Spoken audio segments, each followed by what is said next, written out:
like the word. Mountains bow down. Isuro. Amen. God be praised forever. And this morning, devotion is simply titled, Learn to Magnify God, Not the Problem. Most times, we magnify the problem instead of magnifying God. And one good way to magnify God is through praise. Amen. I want you to go with me to the book of Psalm 34. Psalms 34. I will take some selected verses. I will take 1 and 2. It said, I will always praise the Lord. With all my heart, I will praise the Lord, and let all who are helpless listen and be glad.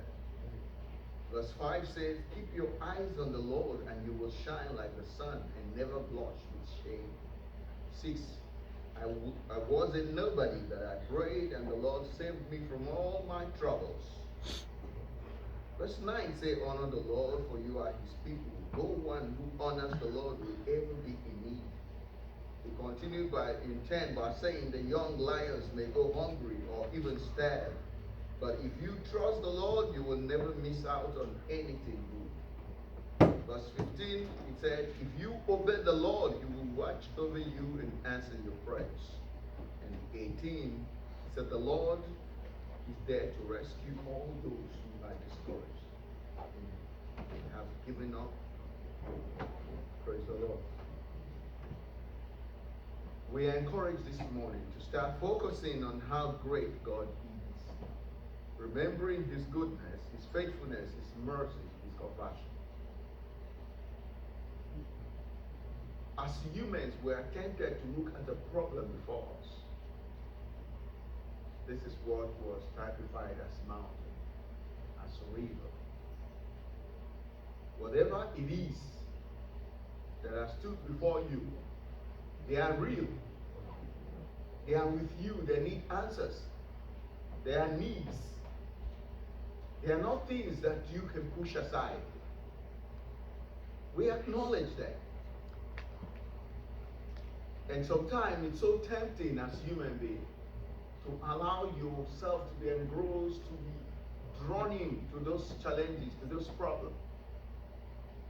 To the extent that you wear it on your face, it tells you, whoever sees you will say, you're not looking good. But what's the difference between you and the rest of the world? Because you have Christ. Because you have the backing of God. And remember, he said, I will never leave you. I will never forsake you.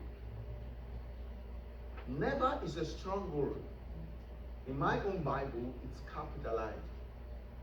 Which means under no circumstance will God leave you or forsake you. I tried to cite the Bible to say I'll take away the problem or the problems will come. I didn't see that. Which means even the Bible acknowledges that those problems will come. But even before they come, there is a promise, a guarantee that he, the God that is able to do all things, will not leave you to face the problem alone. He will not forsake you nor allow you to be devoured by the problem. And so whenever you shift your focus and reorient your perspective from the problem onto God, it is at that moment that God's power and sovereignty become evident. It is often said and easy to believe that it is difficult to shift focus from real life situations, especially those situations that stare us on our faces. But this morning, by the mercies of God, I have 2 keys for you. And we will look at what the scripture says. But key number 1 is Make God the central focus of your thought and life. Key number one, in the midst of the problem, make God the central focus and thought. This will allow his power and presence to be felt by you. Then, let me go to key number two. Douse or deflate the stress by actively praising God in the wake of the problem. I know this is the one that seems to be difficult for a lot of us. How can I be going through problem and you want me to praise God? Mark you, second key didn't say pray. He said praise. I've tried it myself. It's difficult to pray when you are in serious problem. And between prayer and praise, it is easier to praise, even in the midst of the problem. And most of the time in tears, I'll be praising God, but I'm shedding real tears. Because I acknowledge the magnitude of the problem. I acknowledge my helplessness.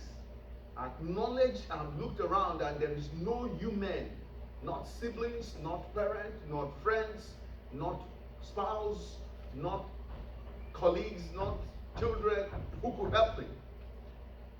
But again, I understand in the midst of it that there is someone who can help me, and that is the Lord God Almighty.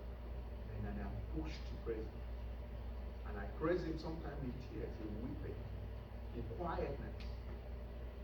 And there was no single time that the Lord abandoned me. And many other believers have carefully noticed that praises to God turns our attention from the problem. Because sometimes it is not even the problem itself that weighs us down. It is how we think about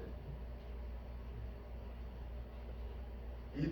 It is studied that sometimes terminal sicknesses is not the illness itself that kills people. It is the thoughts, having known that they are going to die, that kills them. So, once your attention can be shifted from the problem onto God, the life difficulties and those attributes will begin to give way for God to manifest Himself.